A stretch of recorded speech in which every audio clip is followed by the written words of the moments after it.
ನಮಸ್ಕಾರ, ಸಂಪೂರ್ಣ ನ್ಯೂಸ್ಗೆ ಸ್ವಾಗತ. ನಾನು ಭಾಗ್ಯ. ಇದೀಗ ಈ ಕ್ಷಣದ ಹೆಡ್ಲೈನ್ಸ್. ಆ ಯಮ್ಮ ಯಾರೋ ಸಿಂಪಲ್ ಸುಧಾ ಅಂತೆ. ಆ ಯಮ್ಮನ್ ಗಂಡ ಕೇಳಿದ್ದು 75 ಗಂಟೆ ಕೆಲಸ ಮಾಡ್ಬೇಕಂತೆ.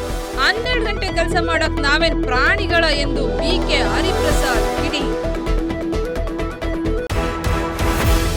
ರಾಜ್ಯದಲ್ಲಿ ಕಾಂಗ್ರೆಸ್ ಸರ್ಕಾರ ದಿವಾಳಿಯಾಗಿದೆ. ಸರ್ಕಾರದ ಇಲಾಖೆಯಲ್ಲಿ ವೇತನ 3 ತಿಂಗಳು ತಡವಾಗ್ತಿದೆ. ಕಾಂಗ್ರೆಸ್ ವಿರುದ್ಧ ಹರಿಹಾಯ್ದ ಬಿವೈ ವಿಜಯೇಂದ್ರ. ಜನ ವಿಶ್ವಾಸದಿಂದ ಕಾಂಗ್ರೆಸ್ ಸರ್ಕಾರ ತಂದಿದ್ದಾರೆ. ಋಣ ತೀರಿಸುವ ಐತಿಹಾಸಿಕ ತೀರ್ಮಾನ ಕೈಗೊಂಡಿದ್ದೇವೆ. 6ನೇ ಗ್ಯಾರಂಟಿ ಭೂಮಿ ಗ್ಯಾರಂಟಿ ಎಂದು ಡಿಕೆಶಿ ಹೇಳಿಕೆ. ಮೇ 16ರಿಂದ ಈ ಖಾತಾ ಆಂದೋಲನ ಆರಂಭ. ಜಿಬಿಎ ವ್ಯಾಪ್ತಿಯಲ್ಲಿ ಪ್ರತಿ ಶನಿವಾರ ಈ ಖಾತಾ ಆಂದೋಲನ. ಡಿಸಿಎಂ ಡಿಕೆ ಶಿವಕುಮಾರ್ ಸುದ್ದಿಗೋಷ್ಠಿ.